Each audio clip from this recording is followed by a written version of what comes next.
O Diyos, pagpalain kami't kahabagan.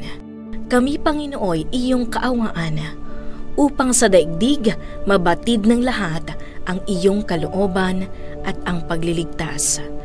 Purihin ka nawa ng lahat ng tao. Purihin ka nila sa lahat ng dako. Naway purihin ka ng mga nilikha, pagkat matuwid kang humatol sa madla. Ikaw ang patnubay ng lahat ng bansa. Mga awit 67, 1 hanggang 4.